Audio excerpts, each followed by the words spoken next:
এই কারণ রিজন একটাই, আমার যে কোচ, আমার যে স্পন্সর, আমাদের যে সিস্টেম, সিনিয়র টপ লিডার যাদের থেকে আমরা বড় হয়েছি, যাদের দেখে আমরা কাজ শিখেছি, তারা যা বলেছে অ্যাজ ইট ইজ আমরা তাই করেছি। বিফোর হরবলে আমার এডুকেশন খুবই low. I am not a graduation completed person.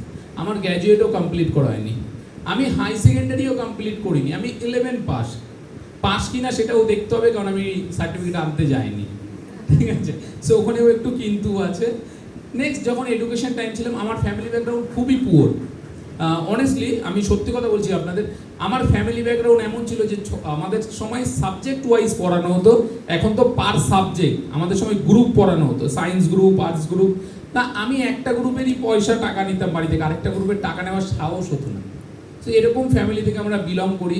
So তখন টাকা রোজগারের জন্য আমি স্কুল টাইম থেকে, অনেক ছোট থেকে কী করি, ক্যাটারিং কাজ, একটু হাইটে বাড়লেই যেটা পাওয়া যায় সবাই। কেউ করেছেন বিপর? করেছেন এখানে কেউ?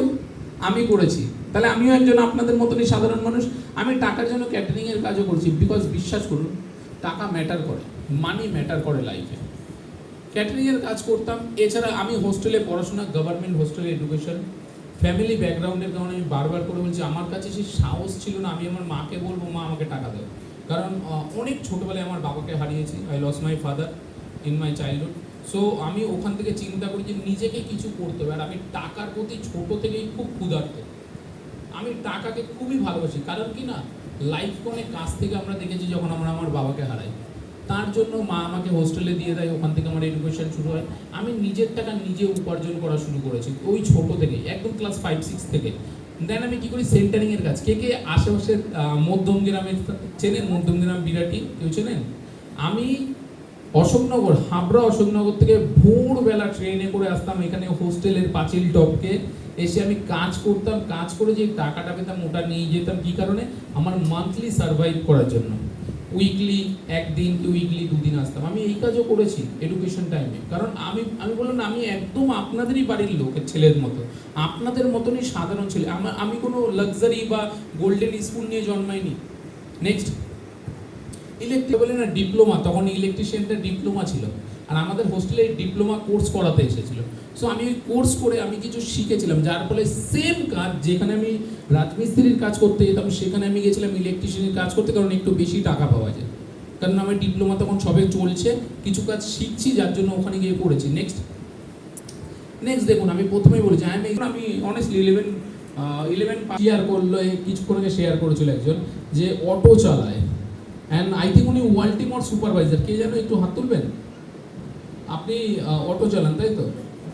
সো নো প্রবলেম স্যার, একদিন আপনিও এখানে আসতে পারবেন, কারণ আমি বিফোর হারবেলে আমি টোটোও চালিয়েছি, ঠিক আছে? কারণ আমার টাকার জন্য কাজ করতে লজ্জা পাবে না, চুরি ডাকাতি ছাড়া। সো যার জন্য আমি যখন যা পেয়েছি তাই করেছি।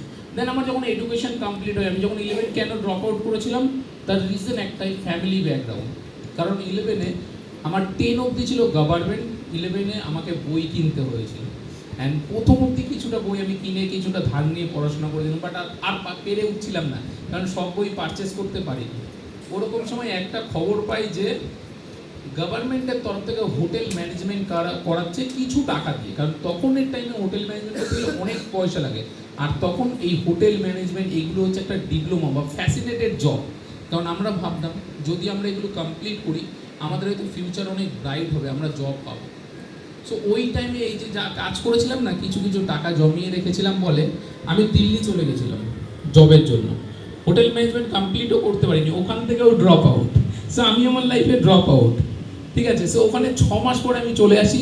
ওই 6 মান্থের ভিতরে টোটাল 2টো এক্সাম কমপ্লিট করেছিলাম, তার 2টো এক্সামের সার্টিফিকেট ছিল। সেখান থেকে আমি একটা মাল্টি ন্যাশনাল কোম্পানিতে জব পাই। অনেস্টলি নামটা হেভি লাগছে না? মাল্টি ন্যাশনাল কোম্পানি, স্যালারি মাত্র 3000। করবেন কেউ জব 3000 টাকা স্যালারিতে? শুরু করেছিলাম 3000 থেকে। যখন জব কুইট করি 35,000 to 40,000 each and every month income হতো। 35 থেকে 40,000 টাকা আমার each and every month income হতো, but I am not happy. আজ থেকে 9 বছর আগে যদি 40,000 টাকা আপনাদের ইনকাম হবে, তাহলে আজকের দিনে সেটা কত হতে পারে? যারা জব খুঁজছেন, আজ থেকে 9 বছর আগে আমি 40,000 টাকা অলরেডি ইনকাম করতাম, তাহলে হতো 40,000 টাকা আপনারা স্যাটিসফাইড হতে পারতেন? Yes or no? তো বুঝতে পারিনি 6.5 বছর।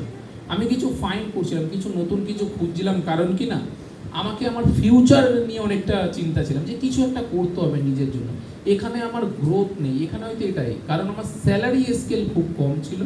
আমার ছিল যেটা সেটা হচ্ছে সব লিফটিং যারা বোঝেন, মানে অন্য কিছুর মাধ্যমে ইনকামটা হতো, এত টাকা কোম্পানি দেয় না, কোম্পানির বেসিক স্যালারি খুব কম ছিল, ইনসেন্টিভ আর সবসময় ভাবতাম যদি এটা, তারপরে আমি কিছু সন্ধান পেতে পেতে একটা পোস্টার দেখি, আই থিঙ্ক